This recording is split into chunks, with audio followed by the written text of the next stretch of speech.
बचन बाबूजी महाराज भाग पहला वचन नंबर 39। इलाहाबाद 12 दिसंबर सन 1931।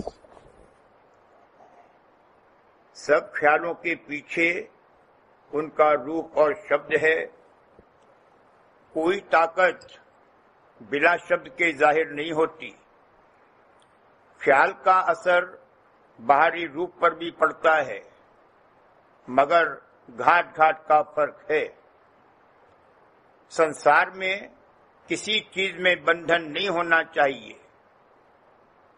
सब संसार में फंसाने वाली मनोवृत्तियों को नोच नोच कर निकाल देना चाहिए, ताकि भक्ति वृक्ष की परवरिश हो सके।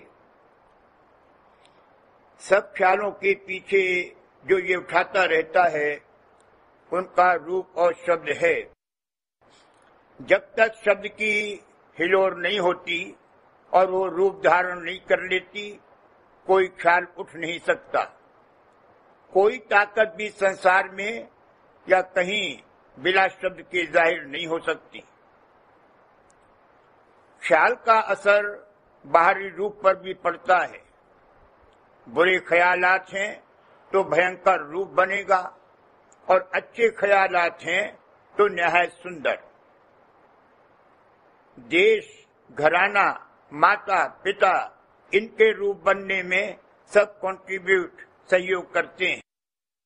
जाहिरी सुंदरता और कुरूपता से इसका ताल्लुक नहीं है।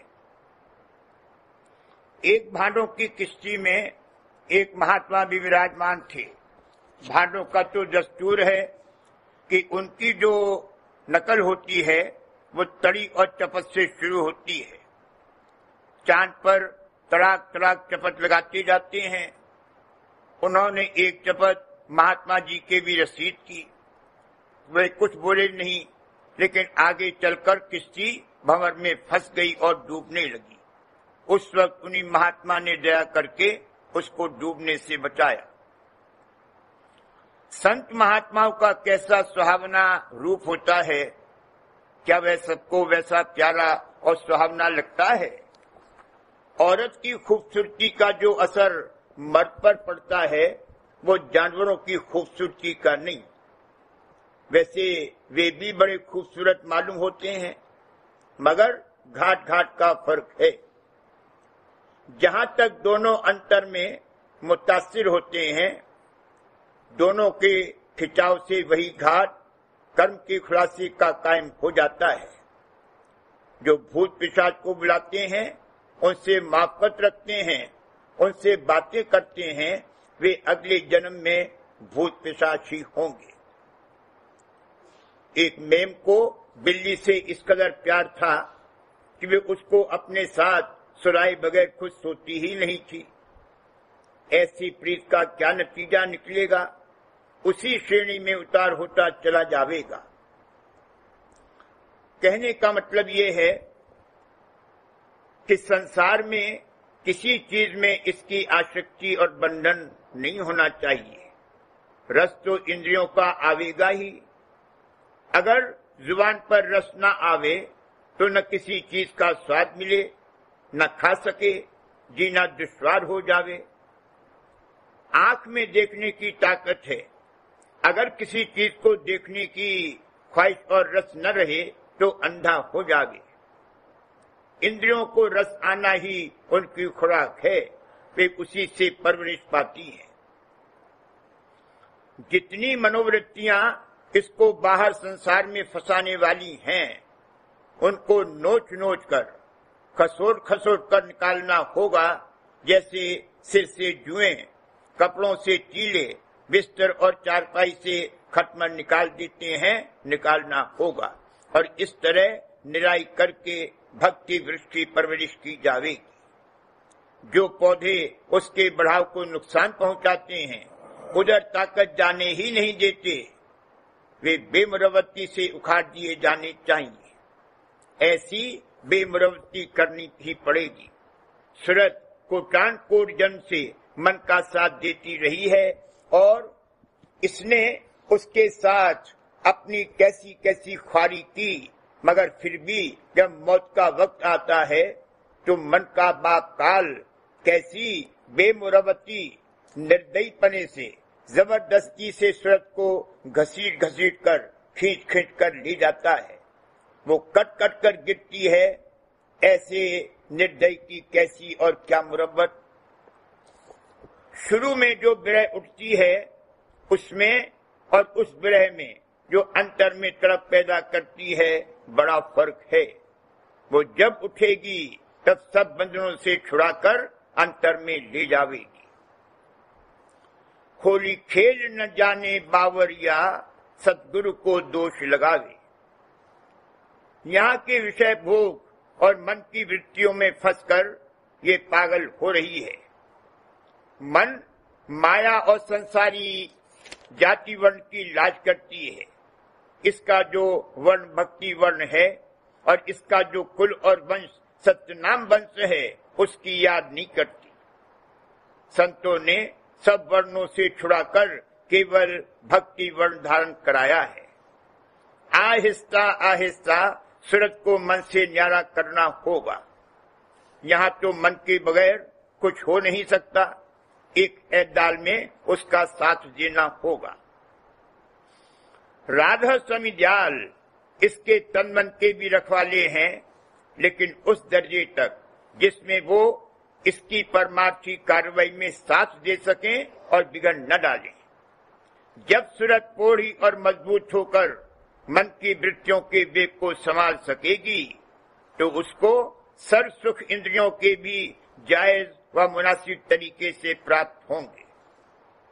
सर्वभोग इंद्रियों के दीने जगत तमाशा दिखाया, लेकिन फिर ये उनमें लिप्त नहीं होगी, बल्कि हर वक्त अपने प्रीतम की याद में मसरूर रहेगी।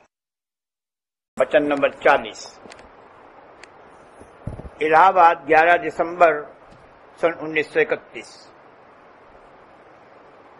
मन रे मान बचन एक मेरा।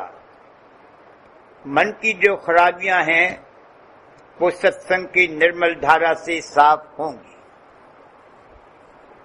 जब हाथ से सत्संग और संत सद्गुरु मिलें और यह उनके उपदेश को ग्रहण करे और जब उसकी सूरत मन से किसी कदर न्यारी और भिन्न होने लगे, उस वक्त वह मन से ये प्रार्थना करेगी जैसा कि इस शब्द में आया है, मन रे मान बचन एक मेरा।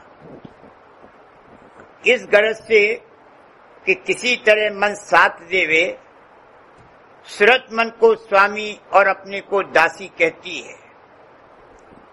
यहाँ वो ऐसी लाचार और बेबस है कि बगैर मन के कुछ नहीं कर सकती, बल्कि अगर मन साथ न दे तो इसको होश ही न आवे, ये बेहोश हो जावे। जागृत अवस्था में से स्वप्न में जाते ही जब मन नीचे जरा नीचे और पीछे रहता है, गफलत आ जाती है और सुषुप्ति में मन और भी साथ नहीं देता और यहाँ मन के बिना साथ दिए हुए कोई काम नहीं हो सकता। इसलिए वो मन से प्रार्थना करती है और समझाती है कि इस देश को छोड़ चलने में तुम्हारा भी फायदा है और मेरी भी, और यहाँ से खलासी होकर अमर अजर देश में पहुंचने की सूरत है। मन ये देखकर कि अब सूरत को रोके रखना उसके काबू से बाहर है और साथ चलने ही में उसकी भी बेहतरी है, अपनी लाचारी जाहिर करता है और कहता है कि मैं इंद्रियों के बस में हूँ, वे जिधर चाहती हैं मुझे लिए लिए फिरती हैं। अब हम तुम दोनों सद्गुरु के पास चलें और जिन्होंने तुम्हें उपदेश दिया है मुझे भी वही भोग आदि के चंगुल से निकालेंगे। मन और सूरत दोनों कुछ काल सत्संग करके और उपदेश लेकर पूरे होते जावेंगे और विवेक अंग जागेगा। उससे मन के विकारी अंगों की निरंतर चौकीदारी हो सकेगी और वो उनमें बह न जावे। ये बड़ा थैंकलेस, नागवार या थका देने वाला काम है। जैसे कि खेत में जब बाल पकने को आती है तो कपड़े की झंडी बनाकर उसकी रखवाली के लिए कौवा हथनी बैठा देते हैं। वो तमाम दिन चिल्ला चिल्ला कर उनको उड़ाया करती है। इधर एक कौवा उड़ाया, उधर दूसरा आ बैठा।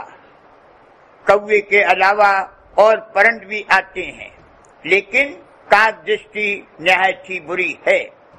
अपने जरा से फायदे के लिए दूसरे का ज्यादा से ज्यादा नुकसान कर डाले, या महज फायदे की उम्मीद ही में दूसरे का सर्वनाश कर डाले।